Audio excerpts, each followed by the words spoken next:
በድህነት ውስጥ የሚኖሩ እጅ አጠር የሆኑ ዜጎችን ኢኮኖሚያና ማህበራዊ ችግሮች ተጋላጭነትን ለመቅረፍ እየተተገበሩ ካሉት ፕሮጀክቶች መካከል የልማታዊ ሴፍትኔት የሥራ ፕሮጀክት አንዱ ነው።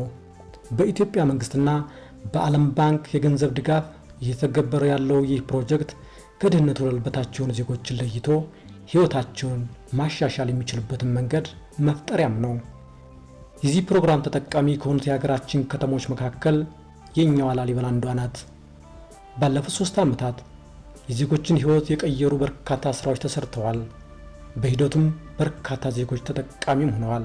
ፕሮጀክቱ በመጀመሪያ ላውንች ከተደረገ ጀምሮ ሚያዝያ 2014 ጀምሮ የተለያዩ ተግባራቶችን እያከናወነ ይገኛል። አሁንም በሂደት ላይ ያሉ ሁኔታዎች አሉ።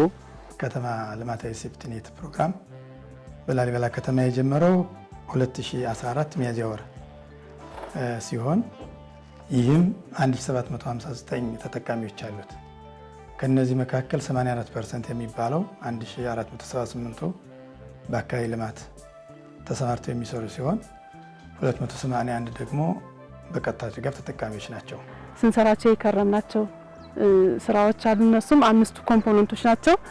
እነዚህም ያው አንደኛ የደረቅ ቆሻሻ አሰባሰብ ማጽዳት አለ። ሁለተኛ የከተማ ግብርና ምቹ ማድረግ ናቸው። ሶስተኛ የተቀናጀ ተፋሰስ ልማት እየሰራን እንገኛለን። የአራተኛው የመለስተኛ ኢንፍራስትራክቸር እና የአረንጓዴ ልማት ዙሪያ እየሰራን እንገኛለን። የምግብ ዋስትና ፕሮግራም በተለያዩ ምክንያቶች መስራት የማይችሉ አቅመ ደካሞችን በቀጥታ ተጠቃሚ ከማድረግ ባሻገር በአካባቢ ልማት በተለያዩ ዘርፎች ዜጎችን በዘላቂ ኑሮ ማሻሻያ እንዲታቀፉ በማድረግ ህይወታቸውን የሚቀይሩባቸው ተስፋ ሰጪ ስራዎች ላይ እንዲሰማሩ እያስቻለ ነው። በተጠቃሚ 281 አሉና በተጣሪ 212 በውስጣቸው 28 ህጻናቶች አሉ ማለት ነውና ይሄን ያህል ለምናስጠቅመው 281ዱን በየወሩ ባለሙያ ያለን በየወሩ ክትትል እናደርጋለን። የከተሞች ልማታዊ ሴፍትኔት የግለሰቦችንና የቤተሰቦቻቸውን ብቻ ሳይሆን ከተማን ውብና አረንጓዴ በማድረግ ከቆሻሻ ጥገኝነትና ከአየር ንብረት ብክለት በመከላከል ላይ ያለ የሀገር ባለውለታ ፕሮጀክት ነው። እንደ አብነት በከተማው በደብረ ዘይት ቀበሌ አባሸዋ እየተባለ በሚጠራው አካባቢ ለዘመናት ከየቤቱ በሚወጣ ቆሻሻ የአመታት ቆሻሻ ክምር ማከማቻ የነበረን ቦታ በማጽዳት እንዲሁም በከተማ ለጥቅም የተቀመጡ ቦታዎችን እንዲስተካከሉ በማድረግ ለከተማ ግብርና ምቹ የማድረግ በርካታ ስራዎች ተሰርተዋል። ደብሳ እንዳለው ይባላል። የዚህ ፕሮግራም ተጠቃሚ ነኝ። ከዚህ በፊት ያው ምንም አይነት የስራ እድል ያስተሳሰብ ለውጥ የለንም ነበር። ይህ አካባቢ ደግሞ በቃ ከ30 ዓመት እስከ 30 ዓመት ባለው ድረስ የቆሻሻ መጣያ ነበር። በመጀመሪያ ይሄ እድል ከተሰጠነ በኋላ ወደዚህ ቦታ መጣን። ከመጣን በኋላ ደግሞ በባለሙያዎቻችን ገዞ አመዱንም አብረውን እነሱም እየጠረጉ እኛም እየጠረግን እዚህ ቦታ ደርሰናል። በዚህ ፕሮግራም የታቀፉ ዜጎች ደረቅ ቆሻሻን በማጽዳትና በመሰብሰብ የከተማውን ልዩ ልዩ አካባቢዎች ንጽህና ከመጠበቅ ባለፈ በዘርፉ ተደራጅተው በመስራታቸውና በፕሮግራሙ በተፈጠረላቸው እድል ኑሯቸውን ከማሻሻል አልፈው የነገ ህይወታቸውን የተሻለ ለማድረግ ቁጠባን አማራጭ አድርገዋል። እኔ ሴፍትኔት ከመስራቴ በፊት ልጆችን ማስተዳድረው የሰው ቤት ስራ በመስራት ነበረ። እንጨት እየሸጥኩ ነው ሳስተዳድር የነበረው። አሁን ሴፍትኔት ከመጣ ወዲህ ደግሞ ባገኘው ስልጠናና ባገኘውት የሚያስተምሩና የሚያሰለጥኑና አካሎች በየሳምንቱ ስላሉ ማለት ነው በእነሱ ባገኘውት ደግሞ ገንዘቡንም እየሰራው ሲቀጥል ደግሞ የአካባቢ ጽዳት ላይ ነው የምሰማራው። በደረቅ ቆሻሻ እንትን ብለን በማህበር ተደራጅተን የምንሰራው እዛም ቁጠባ እየቆጠብኩኝ ብድርም ተበድሬ ሴፍትኔት በለቀቀልኝ ተጨማሪ ንግድ ነው የምሰራው እየሰራሁ ነው ያለሁት። አሁን ጥሩ ህይወት ላይ ነው። እኔ ድሮ የነበረው ህይወቴና ያሁን ህይወቴ የተለየ ነው በጣም። የድሮ ያሳዝናል። 20 ዓመት ሙሉ በጨለማ ውስጥ መብራት አልነበረኝም። ሴፍትኔት ተገባሁ ወዲህ ግን መብራትና ውሃ አስገብቼ ልጆችን ራሱ እንደፈለጉ እንዲጠቀሙ። ሁለተኛ ልጄ ከሴፍትኔት ተገባሁ ወዲህ ሰዎች ሲያስተምሩ በግላቸው ሲያስተምሩ በጣም ቀና ነበር። አሁን ግን በጎድንም እየሰራ ሴፍትኔት በሰጠኝም ብር ንግዴንም እያጣጣፍኩ ልጄን የግል ተማሪ ትምህርት ቤት ትማራለች ሴቷ ልጄ። ወንዱ ተማሪ ደግሞ በስነ ልቦና ይጎዳብኝ ነበረ። አሁን የተሻለ ላይ ሆኖ ዘንድሮ 6ኛ ክፍል 2ኛ ደረጃ ነው የወጣልኝ ፋይናል ፈተና ላይ ማለት ነው።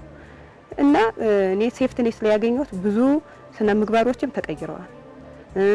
እንደገና ደግሞ ያሉኝ ነገሮች ሁሉ ተቀይረውልኛል።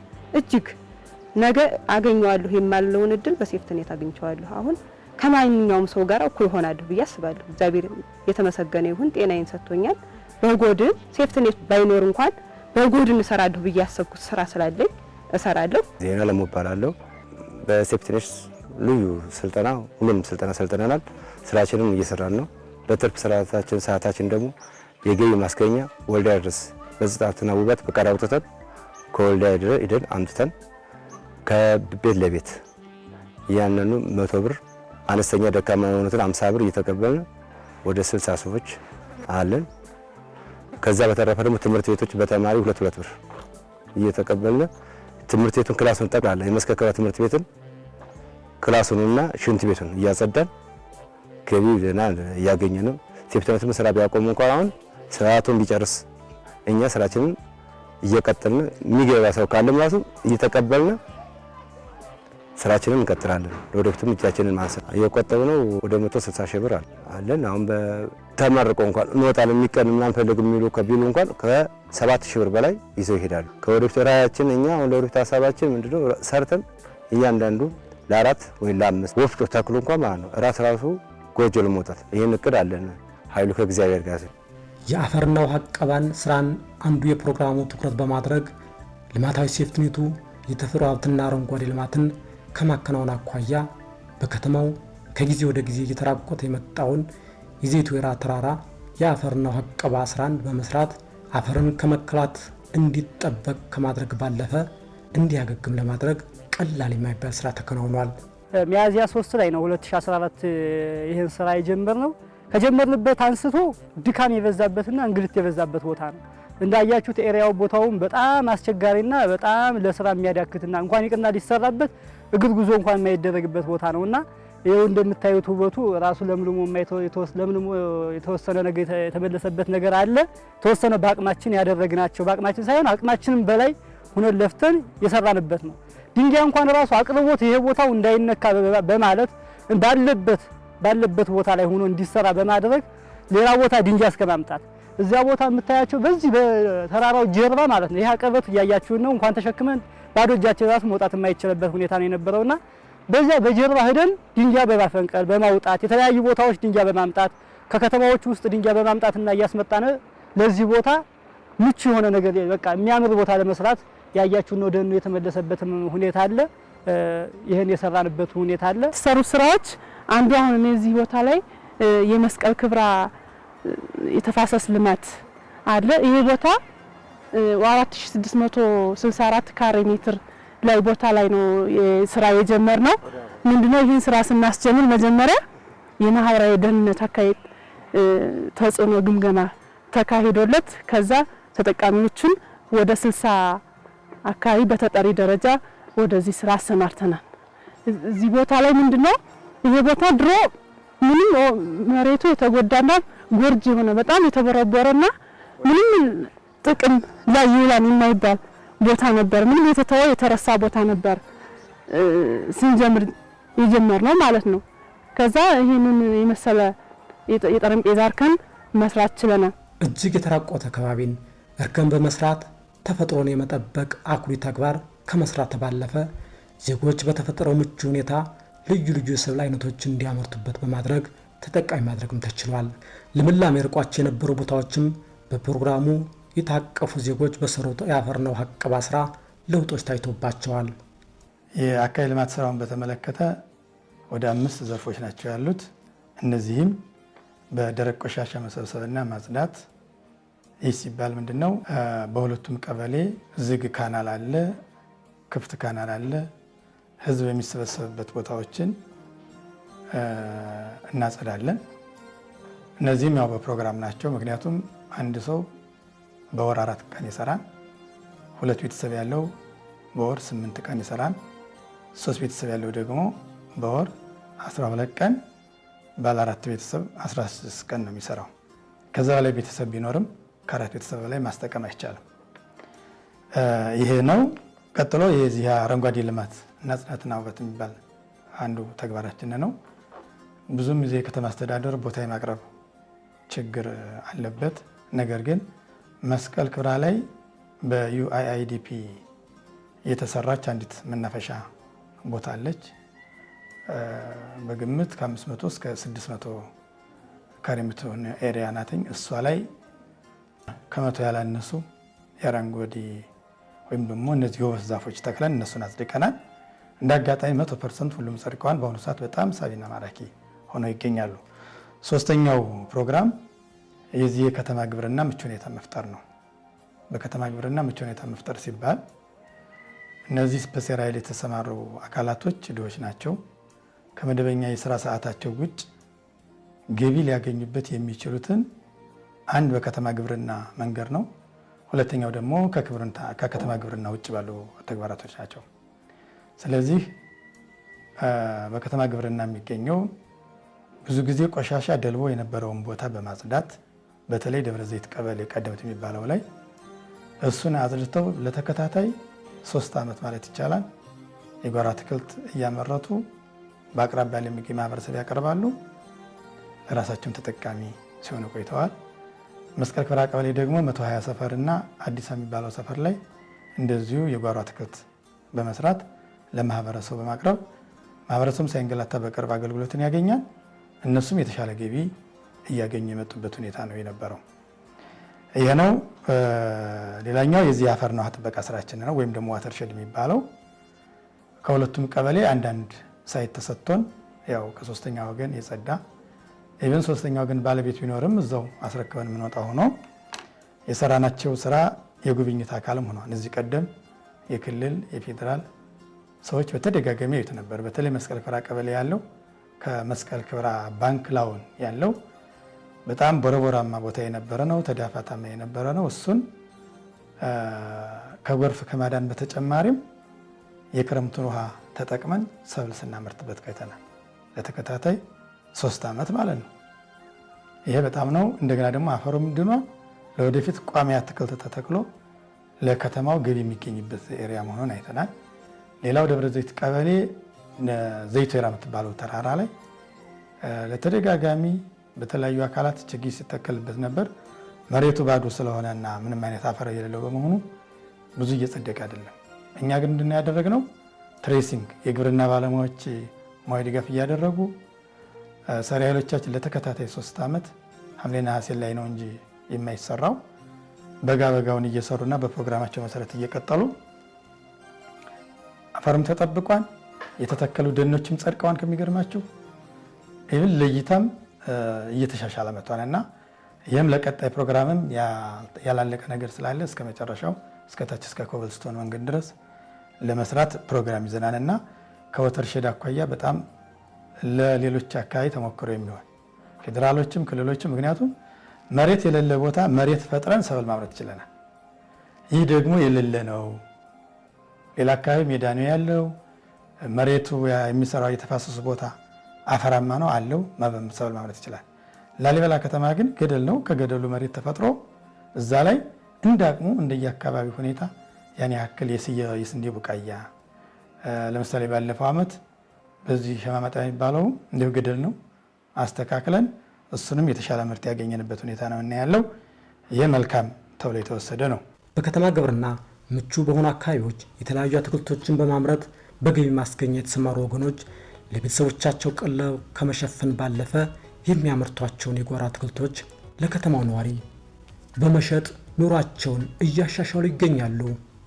ትላንት የማይጠቅሙ ተብለው የተተዉ አካባቢዎች ዛሬ ላይ በልማታዊ ሴፍትኔት ፕሮግራም ለምተው ለአይን ማራኪ የሆኑ አካባቢዎች ለእነዚህ ወገኖች የሀብት ምንጭ ሆነዋል። ትላንት ስራ ፍለጋ ይንከራተቱ የነበሩ ዜጎች በተፈጠረው የስራ ዕድል እጅጉን ተጠቃሚ ሆነዋል። ይህ የተሰጣቸው ዕድል ነገ ላይ በሰፊው ሰርቶ ለመለወጥ የሚያስችል እቅድ እንዲነድፉም መንገድ ፈጥሮላቸዋል። ተጠቃሚ ነው። ከምንሸጠው አትክልት ከጎመን ከቀይ ስር ከካሮት ጀምሮ አብሮን ይገዛል። እኛም ተለውጠን እነሱም ተለውጠዋል። ምንም አይነት ሳንቲም የለንም ነበር ስንነሳ። በቃ ባለችና 5 ብር 10 ብር አውጣተን ወደ አትክልት ገባነ። ያን አትክልት ደግሞ በማነሳሳት አሁን 115000 ደርሰናል። በ115000 ደግሞ ፕሮግራሙ ራሱ ቢቀጥል ይቀጥላል ባይቀጥል እንኳን ብለን እንወጣለን የሚል ሐሳብ የለንም። በዚሁ ተነሳሽነት ወደፊት እንቀጥላለን። በመደራጀት ያለና ሐሳብ ይሄ ነው። በቃ በትምህርት አእምሯችን ዳብሯን በማህበረሰብ ግንኙነት ሁሉ ነገር ተካተናል። በቃ ያለው የበፊቱ ገለልተኝነት ቀርቶ አሁን ሌላው ሰው የአካባቢው ማህበረሰብ እኛን እንዴት ነው ከዚህ የደረሳችሁት እያሉና እኛም ለሌላ ሰው አስተማሪ ሆነናል ማለት ነው። አካባቢን በማጽዳትና ቆሻሻ ቦታዎችን አጽድቶ እንዲህ ምግብ ላይ ለማዋል ምን ተጠቀመበት ነው ትርፍ ሰዓታችን ለገበያ የምናቀርበውና ይሄ ይሻላል ብለን የገባንበት ስራ ስለሆነ ለወደፊት ሰፋ አድርገን እንደምንቀጥልበትና እንደምንሰራ ነው እንግዲህ ማህበሮቻችን ጋር ተስማምተን የምንቀጥለው። የተለያዩ ነገሮች አትክልቶችን ጋር እየሰራን እያለማነ ገቢ የምናገኝበት የተሻለ ነገር ሆነን የተሻለ ሰዎች ሆነን እንድንገኝ ከተማውን ባደረገልን ድጋፍ እኛም የተሻለ ሰዎች የኛን ድጋፍ የተመረኮዝ የተሻለ ሰዎች እንድንሆን እየሰራን እንገኛለን ማለት ነው። ሸማ ማጠቢያ ቀጠና ላይ እንግዲህ በአካባቢ ልማትም በተጨማሪ ገቢም ከዘላቂ ኑሮ ማሻሻያ አንፃር የተለያየ ክንውኖች እየተከናወኑበት ይገኛል። ከአካባቢ ልማት አንፃር በመጀመሪያ ይሄ እንደምታዩት ይሄ ቦታ እንደዚህ አልነበረም። አካባቢው ማህበረሰብ እዚህ ሲጸዳዳበት ቆሻሻ ሲደፋበት የነበረ ቦታ ነው። አሁን ለምቶ አረንጓዴ ሆኖ የምታዩ ቦታ ቀደም ባለው ሰዓት በጣም ሰዎች ለማለፍ የሚቸገሩበት ቦታና አስቀያሚ ቦታ የነበረበት ሁኔታ ነው። ነገር ግን ፕሮጀክቱ ከተለያዩ አካላት ጋር በመነጋገር ይህን ቦታ እንዴት እናልማው በማለት ንግግር በማድረግ ይህን ቦታ ለመረከብ ችሏል። ይህን ሲረከብ ያን የነበረ አስከፊ ለማለፍ የሚያስቀይም ቦታ የነበረውን ወደዚህ ለማድረግ የከተማ ግብርና ምቹ የማድረግ ስራዎች ክንዋኔ ነው የተከናወነው። ያን ክንውን ከጨረስን በኋላ እንደምታዩት በተፋሰስ ስራ አንዱ ቤንች ትረስ ነው። ቤንች ትረስ ስትራክቸር በመስራት ይህን የሚያለሙትን ስራ እንደምታዩት ለማከናወን ተችሏል ማለት ነው። ከዛ ውጭ ይሄ ቀጠና ላይ በመጀመሪያ እንደ ፕሮጀክቱ 75 ሰዎች ናቸው የነበሩት። 75 ሰዎች በአካባቢ ልማት አደረጃጀት በመግባት ይህን ቦታ ለመረከብ ችለዋል እና ይህን ቦታ ሲረከቡ በከተማ ግብርናና ምቹ ማድረግና በተፋሰስ ልማት ከሰሩ በኋላ ምን ይደረግ ነው ይሄ ቦታ እንዲሁ ዝም ብሎ ባዶ ከሚሆን ተጠቃሚዎች የራሳቸውን ገቢ የሚፈጥሩበትን ሁኔታ መፍጠር ነው ዋናው። ከዛ በኋላ ምንድነው የተደረገው? ይሄን በተጨማሪ ገቢ ለማስገባት መጀመሪያ መሬቱን ፈርታይል ማድረግ ነው፣ ማለሳለስ ስራ ተሰርቷል። ከዛ በኋላ ነው እንግዲህ ከራሳቸው ሳንቲም ቁጠባ በመጀመር የተለያዩ አዘርቶችንና ካሽ ክሮፖችን በመጠቀም ገቢ አግኝተዋል። ከዚህ ገቢ በፊት ግን ዋናው ጥያቄ መሆን ያለበት እነዚህን 75 ሰዎች በአመለካከት ደረጃ መቅረጽ ነው። በከተሞች ለዓመታት ስር ሰዶ የነበረውን ድህነት ለመቀልበስና የዜጎችን የሥራ ባህል በመቀየር የከተሞችን ገጽታ በማሻሻል ከፍተኛ ሚና እየተወጣ የሚገኘው የከተሞች የምግብ ዋስትና ፕሮግራም ዜጎች ከሚያገኙት ገቢ በመቆጠብ ህይወታቸውን እንዲቀይሩና የተሻለ ኑሮ እንዲኖሩ ምቹ ሁኔታን ፈጥሯል። በቃ ባለችና 5 ብር 10 ብር አውጣተን ወደ አትክልት ገባነ። ያን አትክልት ደግሞ በማነሳሳት አሁን 115000 ደርሰናል። የገቢ ማሰባሰቢያ በወር 160 ብር እንቆጥባለን። ተጨማሪ 12000 ብር አለ።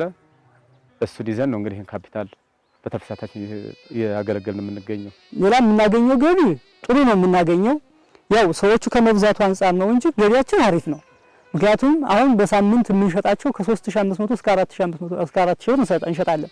በጎመንም በቲማቲም በቃሪያም በተለያዩ ማለት ነው። ስለምንሸጥ ገቢያችን በጣም አሪፍ ነው፣ የተሟላ ነው። በትርፍ ሰዓታችን የምንሰራው ስራ ስለሆነ አሪፍ ነውና ገቢያችን ጥሩ ነው የምለው። እየተደረገላቸው ባለው የገንዘብ ድጋፍ በተለያዩ የገቢ ማስገኛ ስራ ዘርፎች በግልም ሆነ በቡድን ተደራጅተው እየሰሩ ያሉ የፕሮግራሙ ተጠቃሚዎች ከዚህ ቀደም ቤተሰቦቻቸውን በወጉ ለመመገብ ይቸገሩበት ከነበረው የቅርብ ጊዜ ታሪካቸው እየወጡ ነው። የእውቀት ግዳፍ የገንዘብ ግዳፍ አርቦልኛል። ያው ስራውንም እንደዚሁ እየሰራሁ በጎን ሴፍቲኔሽን በጎን ደግሞ የግል ልማቴን እያለማሁኝ እዚህ ደርሻለሁ። ሁሉ እሰራለሁ፣ ሻይ ዳቦ እሰራለሁ፣ ጠላም በቃ ከተሰጠኝ ስልጠና ስራ አልንቅም። ትንሽ ትልቅ ቢሆንም ስራ አልንቅም። ሁሉንም ስራ አሟልቼ ነው የምሰራው። ይሄ ዛሬ ሰው ይለኛል ምን ይለኛል አልልም። ያው ባላቅሚ ከልጆች ጋርም በደንብ ነው ከባለቤቴ ጋር አፈርግጬ ነው የምሰራ። ግን ሴፍቲኔሹ ደግሞ በጎን በቃ እውቀትም ሰጥቶኛል። አንዳንድ ነገር ማሟላውን ነገር ደግሞ የግዳፍ ብር ተቀብዬ እንግዲህ የተሻለ ኑሮ አግኝቻለሁ። ሰፍትነሽ መጣችልኝ ገዛች። ያው ሰፍትነሽ ገብቼ ልጆቼንም እያሳደግኩ ነው። በተሰጠችኝ ብር ጀምሬያለሁ። እንግዲህ እቺን ስራ ተመስገን እላለሁ። እቺን ቅመሜን ሰፍትነሽ ዋሰራ ጋር እየሰራሁ እንግዲህ ፊትና መስኖር ነበር። ጤፍ እያበጠርኩ የቀን ስራ ድቁስ ደግሞ የሰው ድቁስ እየደቁስኩ ያገኘኋትን በብርጭቆም ገዝቼ ምንም ብዬ እያበላሁ ነበር ልጆች። አሁን ሰፍትነሽ የገባሁ ግን አስፈጫለሁ። ያቺን ተሰጧት ከፍዬ ወደ ያርጋለሁ። ከፍዬ አስፈጭቼ ልጆችን እያበላሁ በተረፈ እቺን ወረቴን ይዤ ተመስገን እየበላሁ ነው። ልጆችን እያሳደግኩ ነው። ልማታዊ ሴፍትኔት ላወቀበት ትርጉሙ ብዙ ነው። ጠቅሞናል የሚሉት የፕሮግራሙ ተጠቃሚዎች ትላንት ከምንም ተነስተው ዛሬ ላይ የተሻለ ኑሮን ከመኖር አልፈው ለነገ ብዙ እቅድን የወጠኑበት ነው። ትላንት ቤተሰብን ለመምራት ይጨነቁ የነበሩ ልጆቻቸውን ለማስተማር እጅ አጠራቸው ይህ ፕሮግራም እድል ከፍቶላቸዋል። እስካሁን በመጀመሪያው ዙር ተግባራዊ የተደረገ ባለው የልማታዊ ሴፍትኔት ፕሮግራም በርካታ ዜጎች ተጠቃሚ ሆነዋል። በጣም ላወቀበት ሰው በጣም ተጠቃሚነት አለው። እንደው ላወቀበት በዚህ ዝም ብሎ አለይ ብሎ ቁጭ ማለት አይደለም። በዚህ ግን እየሰሩ ምን እያሉ ለተጠቀሙበት በጣም ጥቅም አለው። በጣም አቅም በላይ ነው ጥቅም ያለው እና ላወቁበት ማለት ነው። እና በጣም ከዚህ ደረጃ ደርሻለሁ። ተመስገን ነው ዛሬ መስገን 34 ሺህ ግዳፍ ተሰጠኝ። እነዚህን በጎች ገዝቻለሁ። እዚህ ከዚህ ሁለቱም በጎች አርብቼ ለሽያጭ ወደ 20 ሺህ 30 ሺህ ብር ገብቻለሁኝ። በዚሁም ላም ለመግዛት ተዘጋጅቻለሁኝ። ስለዚህ ድጋፉን በተደረገልኝ ሁሉ ይሄን ባገኘሁት በጣም ላቅ ያለ ምስጋናን አቀርባለሁ። ፈጣሪንም ሰውንም ማመስገን እንደው እንትን የለንም እንጂ እኔ በጣም ነው የማመሰግነው። መንግስት ማለት እናት አባት ከእናት አባትም እንደው ያላነሰ የተሻለ ብዬ ነው የማስበው። ስንት ስራ ፈቶ ዝም ብሎ ስርቆትም ይማኝ ምን የሚል ነበር። በዚህ ስራ ከተሳተፍነ ጀምሮ እኔም አውቃቸው ራሱ ሰው አሁን እንደው ብዙ ነገር ለውጥ አንጥተዋል። ፕሮጀክቱ ባመነበት አካል ተገምግሞ ነው እዚህ የደረሱ። ስልጠናዎች ለነዚህ ሰዎች ለነዚህ ለጎልማሳ ትምህርት በቂ ነው ተብሎ ስለታመነበት እንደተባለውም ውጤት አምጥቷል እና ይሄን ውጤት ይዘው ነው እንግዲህ በሁለት መልኩ ልናየው እንችላለን። አንድ በግል የሚያከናውኑ ስራ አለ፣ ሁለት ደግሞ በጋራ እዚህ ጋር መጥተው የሚያከናውኑ ስራ አለ።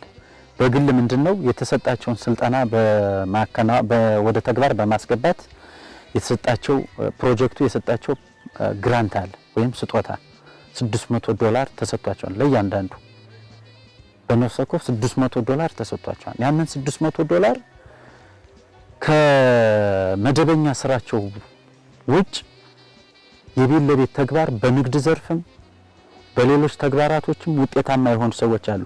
ያን በግሉ ዘርፍ ይሰራሉ። ከግል ዘርፍ ደግሞ የትርፍ ቤተሰብን በመጠቀም እዚህ ልማት ላይ ያወላሉ ማለት ነው። እዚህ ልማት ላይ በአንድም በሌላም እስከ 193 ሺህ ብር አላቸው በቡክ ላይ አሁን እስከማወራ ይሄን ገለጻ እስከማደርግበት ድረስ 193 ሺህ ብር አላቸው። ይሄ የሆነው እንዲሁ በቀላል አይደለም። ሰዎቹን በስልጠናም በማሳለፍ ምክርና ድጋፍን በማድረግ አሁን እነሱ ለሌሎች አሪያ ሆነዋል። ለኛም ጭምር ትምህርት ይሰጣሉ። የገቢ ማስገኛን በተመለከተ ምን ማድረግ እንዳለባቸው 21 ርዕሶች አሉ። እነዚህን ቲዮቲ በወሰዱ ሰዎች ወይም በኑሮ ማሻሻያ ስልጠና እየሰለጠኑ ባለሙያዎች በልማት ቡድን ደረጃ ስልጠና አሰልጥነን ንግድ እቅድ አሳቅደን በተከታታይ ምክርና ድጋፍ አድርገን ለእያንዳንዱ ተጠሪ 420 ተጠሪዎች ናቸው የአካባቢ ልማት ያሉን ነው የ1478 ተጠቃሚ ለነሱ $600 ሰጥተናል። ይሄ $600 ወደኛ ሲመነዘር ወደ 34,000 ብር አካባቢ ነው። የቆጠቡት አለ፣ በገቢ ማስገኛ ተሰማርተው ያገኙት ገንዘብ አላቸው። እነዚህ ሁሉ ተደርማምረው ወደ 50 እና 60 ሺህ ብር እያንዳንዳቸው አለ። በዛች ምንድነው ያደረጉት? ባቀዱት እቅድ መሰረት ወደ ተግባር ገብተዋል። በንግድ እቅድ ይሰማራሉ። ከብት በማድለብ፣ በግ በማርባት፣ ዶሮ እርባታ፣ ወንዝ ቦታ ሄደው ደግሞ መሬት ተከራይተው የማረስ እነዚህ ነገሮች ሲያከናውኑ ነው የቆዩትም። በዚህም ያው 100% ሁሉም ለውጥ አምጥተዋል ብለን እንኳን ባናስብ ይህንን ፕሮግራም ተጠቅመው ራሳቸውን የለወጡ ግለሰቦች አሉ። በዚህም ደስተኞች ነን እኛ። ስለዚህ በዚህ የተነሳ ከፌዴራልም ከክልልም በተለይ በዚህ ዓመት ከክልል ሳይሆን 3ኛ ዓመት ላይ የፌዴራል ሰዎች 2 ዙር መጥተው ቸክ አድርገዋል። የአየር መንገዱ ምቹ ስለሆነ መጥተው ድጋፍ አድርገዋል። ለውጥ መኖሩ የተረጋገጠ በመሆኑ ለ2017 የዲፒኦ ፕሮግራምም የተፈቀደበት አንዱ እሱ መንገድ ይመስለኛል እና ይህ ጥሩ ነው ከዘላቂ ኑሮ ማሻሻያ አኳያ። በዚህ ምዕራፍ ለዜጎች የስራ ልምምድን እንዲሁም ደግሞ የግንዛቤ ፈጠራ ላይ አበክሮም የተሰራበት ነው። በማህበረሰቡ ዘንድ ስራን ሳይንቁ መስራት ምን ያህል ውጤታማ እንደሚያደርግ ለውጦችም የታዩበት ነው። ስራ አጥንም በዚሁ ምዕራፍ መቅረፍ የተቻለበት ነው። ላሊበላ ላይ ለየት የሚያደርገው ጥቅም ላይ ይውላሉ ተብሎ የማይታሰቡ ቦታዎች ጭምር የዜጎችን ህይወት ሊቀይር በሚችል መልኩ በጣም በርካታ ስራዎች እየተሰሩ ነው። የአካባቢው ገጽታ ሊቀይር የሚችል በጣም በርካታ ስራዎች እየተሰሩ ነው። በተለይ ተራሮችን በጠረጴዛ ማርከን በመስራት ዘላቂ በሆነ መልኩ ህይወታቸውን ለመቀየር እየሰሩ ያሉት ስራ በጣም አፕሪሼት አድርገናል፣ አድንቀናል እውነት ለመናገር ማለት ነውና ይሄ ለሌሎች አካባቢዎች በጣም በምርጥ ተሞክሮነት የሚወሰድ ነው። ተስፋ ቆርጠው የተቀመጡ አሉ ለም መሬት እየፈለጉ ማለት ነውና ከላሊበላ ይሄን ተሞክሮ ወስደው በተለይም በከተሞች ያለውን የድህነት ቅነሳ ፕሮግራም ላይ የራሳቸውን አስተዋጽኦ ማበርከት አለባቸውና ላሊበላ ያየነው ይሄንን ነው። በጣም በርካታ ስራዎች ተሰርተዋል፣ እኛም አድንቀናል። ይሄ ስራ መቀጠል አለበት፣ ይሄ ስራ ቀጣይነት መኖር አለበት ብለን እናስባለን። እነዚህ በዚህ መለስተኛ መሰረተ ልማት የሚባለው እንደሚታወቀው የድሃ ፕሮጀክት ነው። ሞሮፍ ጉልበት ያለንና መለስተኛ ገንዘብ ያለን በመሆኑ ያቅማችንን ሰርተናል። ለምሳሌ የመንገድ ከፈታ ስራ ሰርተናል። መስቀል ክብራ ከባጃጅ ተራው እስከ ቀበሌ ማዕከል መንገድ አስገብተናል። ድሮ እግረኞች ሲወድቁበት የነበረውን በአሁኑ ሰዓት መኪና እንደ ልብ እየገባ ነው። ይሄ አንድ ለውጥ ነው ብለናል። ሁለተኛ ነገር ከዚህ ከሰሜኑ ጦርነት ጋር ተያይዞ ወድሞ የነበሩ ግንባታዎችን እንደገና ገንብተናል። ለምሳሌ ቅዱስ ናኩቶ ለአብ ትምህርት ቤት የማስፋፋ ግንባታ 2 መማሪያ ብሎኮችንና 1 የቤተ ሙከራ ብሎክ ተሰርቷል። 8 መማሪያ ክፍል እና እንደዚሁ የሳይንስ ቤተ ሙከራ የተሰራበት ሁኔታ ነው ያለው። መስቀል ክብራ ቀበሌ የጥቃቅን አንድ ማዕከል ሰርተናል። በ15 ሚሊዮን ትልልቅ ግንባታዎች ገንብተናል። የትምህርት ቤት ማስፋፊያውና የጥቃቅን አንድ ማዕከል ማለት ነው። በተጨማሪ መጸዳጃ ቤቶች ገንብተናል ከእያንዳንዱ ቀበሌ።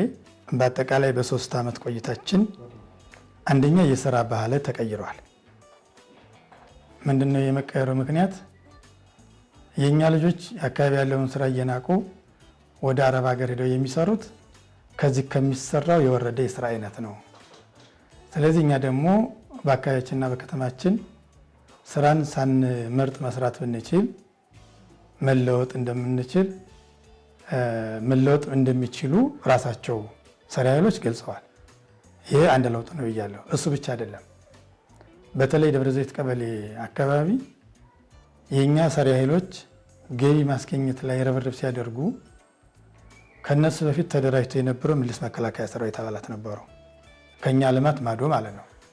ስለዚህ የኞቹ ልጆች ጋራ የመሳሪያ ትውስት በማድረግ ከኛ ጽሕፈት ቤት ጋር አንዳንድ ድጋፍ በማድረግ ስራ ሰርተው ራሳቸውን መለወጥ ችለዋል እና በጥቅል አንደኛ የአመለካከት ለውጥ ተገኝቶበታል፣ ለነሱም ለማህበረሰቡም። ሁለተኛ ራሳቸውን ችለው ልጆቻቸውን ለማስተማር ችግር ገጥሟቸው የነበሩ የህብረተሰብ ክፍሎች ገቢ ማግኘት ጀምረው ሳይሳቀቁ የቤት ኪራይ ከፍለው ልጆቻቸውን እያስተማሩና የስራ ባህል የተቀየረላቸው መሆኑን ለማየት ሞክረናል። የተለያዩ አጋር አካላቶችም ከድሮ በበለጠ አሁን ተቋሙን እየተረዱ ስለመጡ የመደጋገፍ ሂደታችን እየጨመረ ይሄዳል የሚል ሀሳብ አለኝ። ባጭሩ ከዚህ ቀደም የነበሩት አሁን የሚሰናበቱት መልካም ነገር እንዲገጥማቸውና በአዲስ መልክ ወደ ፕሮጀክታችን የተቀላቀሉት ደግሞ መልካም የስራ ጊዜ እንዲሆንላቸው እየተመኘሁ ሀሳቤን እዚህ ላይ ይቋጫል ማለት ነው። አመሰግናለሁ። በከተሞች ልማታዊ ሴፍትኔት የምግብ ዋስትና ስትራቴጂው ላይ በተቀመጠው መሰረት በጦርነት የወደሙ ተቋማትን መገንባት አንዱ በመሆኑ የትምህርት ተቋማትን የመገንባት የስራ ዕድል ፈጠራ ማዕከላትን እንዲሁም መንገድ ከፈታና ሽንት ቤቶች በመገንባት ማህበራዊ መሰረት ልማቶችን በመስራት ረገድ ፕሮግራሙ አልሞ እየሰራባቸው ናቸው። የዛሬውን አበቃን። ቸር ይግጠመን።